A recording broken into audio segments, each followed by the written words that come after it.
So you have an inherited home that you have to sell. Firstly, I'm very sorry for your loss. This can be a very challenging time for many reasons, and dealing with property ownership is tough at the best of times. You're thinking, I'm inherited a house. What can I do with this house? Should I rent it? Should I sell it? How should I sell it? There are a few options for you. Here's what you need to consider.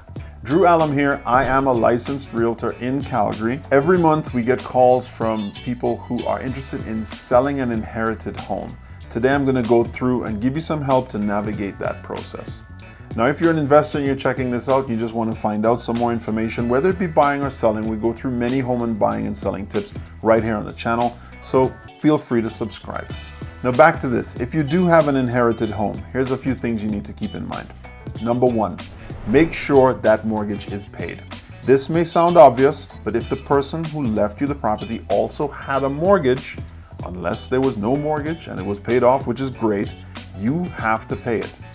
Assuming you want to keep that property as probably a rental. Now, some banks will allow you to take over the loan for a little period of time, while others may force you to refinance into a new loan. Now, if you don't qualify for the new loan, renting it out to someone else may not be an option for you.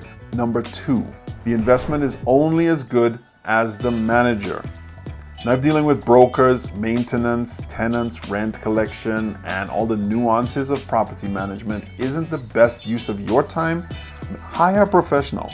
Whether that professional is another property manager if you're deciding to keep it, or a professional to help you cash out of the property. Some people who inherit homes decide to keep the house and rent it out for extra income. That's great, and it's a fantastic strategy for sure. You just need to be prepared to manage the property and the hassles that go along with tenants and broken toilets. Number three, property ownership costs money. It's rare to see a building that's been perfectly maintained. Most inherited houses need improvements.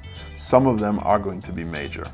Consider, again, hiring a professional, this time a property inspector, to give you a detailed rundown on what you'll need to do within the next 5 years, along with any estimated costs that come along with that.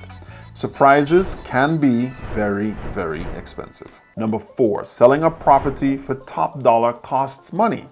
If you don't want to deal with making repairs, updating kitchens, improving landscaping, and overall cleanup, selling costs include things like your real estate agent's fees, legal fees, property taxes, and in some places, land transfer taxes. Keep these things in mind if you're deciding to actually sell the property. Number five, if the market will continue to grow faster than your other options, hang on to the investment. Your agent can help you analyze the value of your property today versus the long-term benefits of renting it. And if you can use the equity from your property in another way that outpaces the performance of the real estate, you probably should, and then cash out of the property. If you don't have anything better to do with the money and the neighborhood is rising in value, hang on to the real estate. That could be a great investment for you down the road, but make sure you know to correctly read the market. Number six thing to keep in mind, the government wants a piece of the action. Don't forget to discuss your inheritance with tax and legal professionals before you take any action.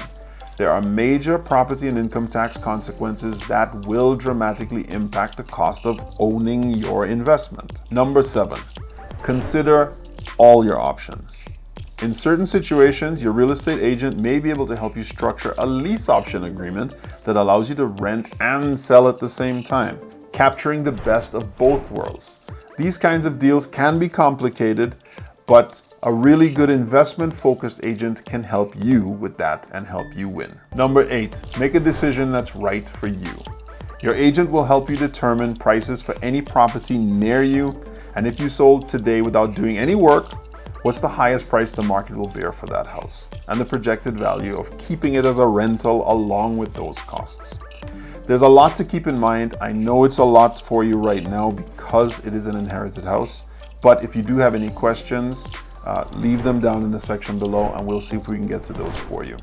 If it's something we can't answer because we're not necessarily aware of the nuances of the province or city that you live in, take the time to find a good real estate agent in your area. Of course, you'll be talking more in depth with your lawyer about these things as well. My name is Drew. Again, thank you for checking out the video. This is a Calgary home sale channel. All about the comments down below, and I'll see you in the next video.